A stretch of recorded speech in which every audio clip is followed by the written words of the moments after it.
नई शिक्षा नीति गरीबों के साथ, गरीब दलितों के साथ, आदिवासियों के साथ धोखा है। क्योंकि जो प्राइवेट स्कूल हैं, जो कॉन्वेंट स्कूल हैं, उनमें गरीबों के बच्चे, गरीब दलितों के बच्चे नहीं पढ़ पाते हैं। गरीबों के बच्चे, गरीब दलितों के बच्चे, आदिवासियों के बच्चे केवल और केवल सरकारी स्कूलों पर डिपेंड रहते हैं।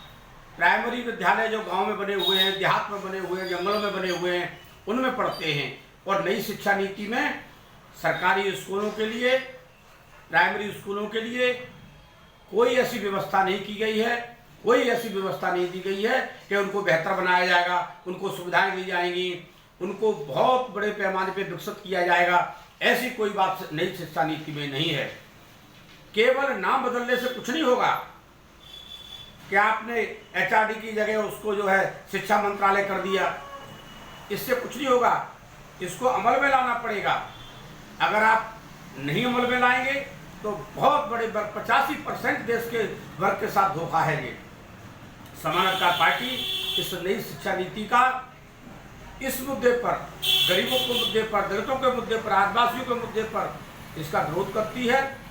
और हम भारत के प्रधानमंत्री जी माननीय मोदी जी से आग्रह करेंगे, निवेदन करेंगे कि इसको लागू करने से पहले ये सोचें कि गरीबों को बच्चे, दलितों के बच्चे, आदिवासियों के बच्चे आज आज़ादी के 74-75 साल के बाद भी उसी स्थिति में क्या पढ़ेंगे, कैसे आगे बढ़ेंगे, ये बड़ा सवाल है। ये इसलिए नई शिक्षा नीति में सबसे पहले होना चाहिए कि प्राइमरी स्कूल, गांव देहात के सरकारी स्कूल, इनको कैसे हम आगे बढ़ाएं, इनको कैसे बहुत अच्छा बनाएं, इनको कैसे सुविधाएं दें, ताकि सरकारी स्कूलों में जो पढ़ाई हो, सरकारी स्कूलों में जो शिक्षा मिले लोगों को, उससे वो आगे बढ़ पाएं और प्राइवेट स्कूलों में जाने की कभी सोचे भी नहीं।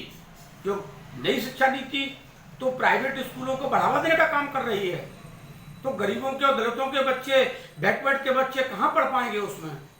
इसलिए देखिए 1966 में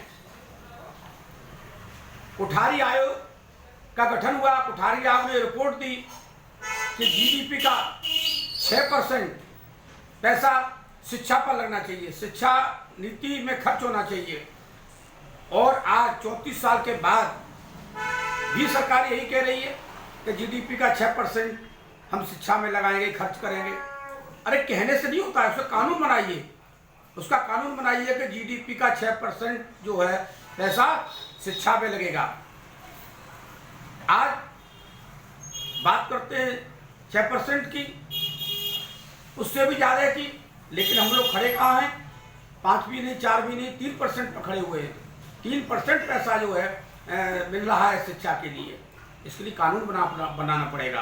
कानून बना के और वो पैसा गाँव में, जंगलों में, देहात में, पहाड़ों में जो हमारे गरीब लोग रह रहे हैं, गरीब दलित रह रहे हैं, बैकवर्ड रह रहे हैं, आदिवासी रह रहे हैं, उनके बच्चों की सुविधा के लिए, शिक्षा के लिए, उन स्कूलों के लिए लगेगा। वहाँ विकसित होंगे, विकास होगा, तब वो बच्चे पढ़ लिख कर आगे निकलेंगे।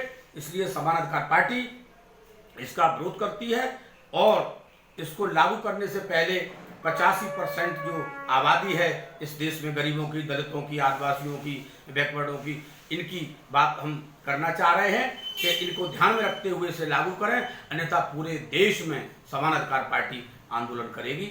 इस बात को हम बताना चाहते हैं।